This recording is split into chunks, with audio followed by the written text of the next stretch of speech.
சூஃபி இலக்கியங்கள்ல புத்திசாலியான முட்டாள் அப்படின்னு பெயர் எடுத்த ஒருத்தர் தான் முல்லா நசருதீன். அவரோட தொலைந்த மோதிரம் கதையைத்தான் இன்னைக்கு கேட்க போறோம்.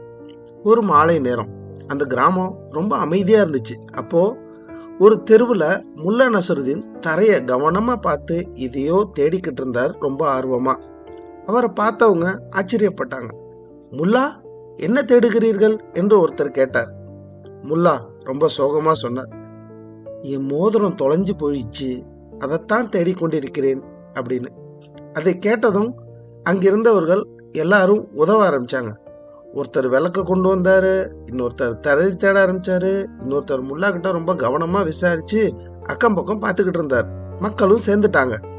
நேரம் கடந்து போச்சு, ஆனா மோதிரம் கிடைக்கவே இல்லை. அப்போ அழுத்து போய் ஒருவர் கேட்டார், முல்லா, மோதிரம் இங்கேயா தொலைஞ்சிச்சு?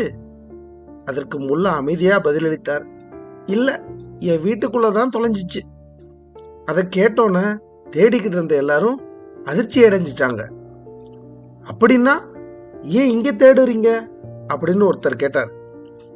முல்லா அதற்கு சிரித்து கொண்டே சொன்னார், என் வீட்டுக்குள் இருட்டாக இருக்கிறது, இங்கேதான் வெளிச்சம் இருக்கிறது, அதனால்தான் இங்கே தேடுகிறேன் அப்படின்னு சொன்னார். இதை கேட்ட எல்லாரும் உடனே அமைதியாகி அப்படியே நின்றுட்டாங்க. அப்போது முல்லா மெதுவா சொன்னாரு, நாம பல நேரங்கள்ல பிரச்சனையோட உண்மையான இடத்துல தீர்வு தேட மாட்டோம், எளிதா எங்க இருக்குமோ அங்கதான் தேடுவோம் அப்படின்னு சொல்லினார். இந்த கதை மூலமா நாம தெரிஞ்சுக்கிறது, வெளிச்சம் இருக்கிற இடத்துல இல்லை நம்ம தேட வேண்டியது, உண்மை எங்க இருக்கோ அங்கதான் நமக்கு தேவையானது தேடணும், அப்பதான் அதுக்கு தீர்வு கிடைக்கும். இதுதான் இந்த கதை மூலமா நமக்கு புரிஞ்சுக்க முடிகிறது. மீண்டும் அடுத்த கதையில உங்களை சந்திக்கிற வரை விடை பெறுவது உங்களில் ஒருவன் நான். நன்றி, வணக்கம்.